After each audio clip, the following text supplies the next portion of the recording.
And welcome once again to our preview of some of the big games of this coming Saturday. In this particular session, we're going to talk about some of the games going on in the Southeast. Not quite the showdown Saturday that we had last weekend. And speaking of last weekend, we'll take a quick look back over how our previews turned out. In the four big games, the four favorites all won, as we did expect, although clearly a couple of the games I thought the underdogs were going to keep the game much closer. Most of the games were completely out of hand by the fourth quarter, and a couple of the games were out of hand even by the second quarter. But all four favorites did win, as we expect. In the three games that were close, Notre Dame, Michigan, South Carolina, Georgia, and Stanford, UCLA, we did correctly pick the winners in all three of those, Stanford, Michigan, and South Carolina. So we'll see if our luck/skill holds up this coming week. We're going to take a look at the games on Saturday, and like I said, this particular session focuses on the Southeast. According to ESPN, the big game of the week is Auburn, Clemson.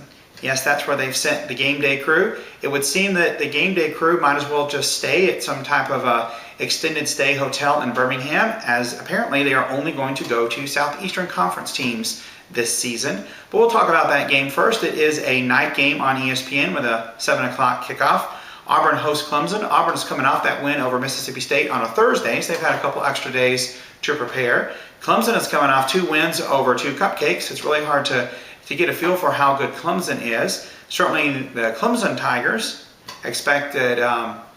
are very happy that quarterback Kyle Parker did return, inexplicably costing himself and his family a couple of $1 million in the contract that he did sign with the Colorado Rockies as a first-round draft choice, not as a 4th or 5th or 7th round draft choice, but as a first-round draft choice. He did choose to come back for Clemson and play football for another year. That may be a bad financial deal for Parker and his family, but it's a great deal for the Clemson Tigers because they could definitely use his talent and his experience. I thought the Clemson defense was going to be pretty good, but a little nervous about how they gave up a lot of rushing yards and some points against Presbyterian, although it's true Clemson was completely in control of that game before that happened. Auburn, on the other hand, has gotten a lot of great play out of Cameron Newton, their quarterback, transferred from Florida, played for a year at a junior college and had great numbers there.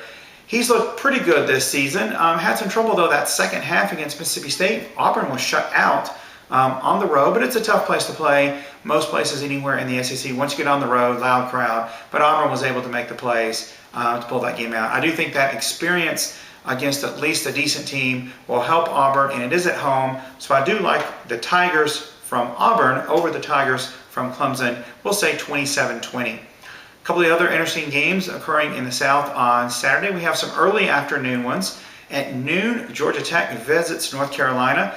Certainly when the season started, we didn't think this game was going to turn out the way it is at this moment, and that is Georgia Tech coming off a loss to Kansas, and North Carolina is still trying to cobble together their team, building around the suspensions that they've faced for the last several weeks. North Carolina does get back one of their big running backs, but is still missing most of their stars on defense.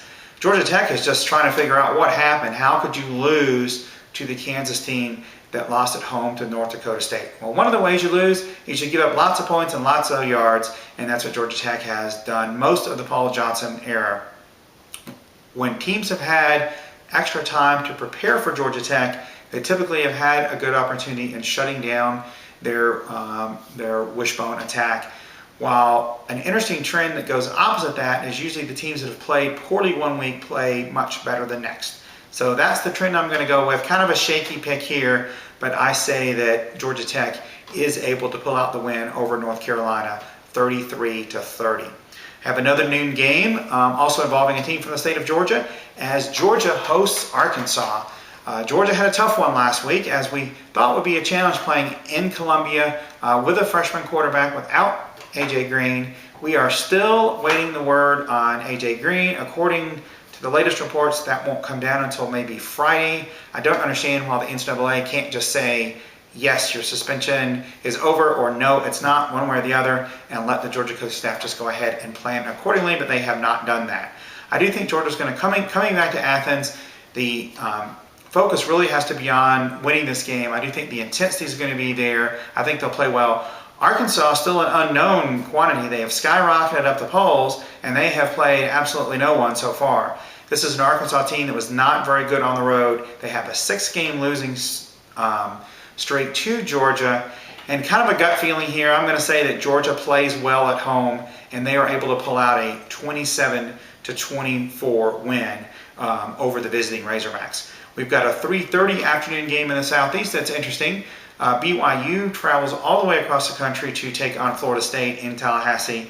Certainly not a very good weekend for either of these teams. BYU getting smushed in the first half by Air Force, an Air Force team that had not defeated them in the 6 previous tries, and FSU getting smushed pretty much in every half and every quarter and on every play in the game at Norman. After a brief good start, things rapidly went downhill. Unfortunately for the Seminoles, the defense has picked up right where it left off last year, completely helpless against the better teams. I do think the FSU offense is going to play much better coming home, facing BYU on a hot day. Temperature is expected to be in the mid-90s in Tallahassee on Saturday afternoon. I think that'll be too much for BYU. BYU had some success with their rotating quarterbacks in that opening win over Washington, and against the FSU defense, they will have some success. But I do think that FSU's offense, both on the ground and in the air, is going to have a good day against BYU. So I look for a 38-28 win for Florida State at home over BYU. And then coming up in our next segment, we're going to look at some other big games from other parts of the country.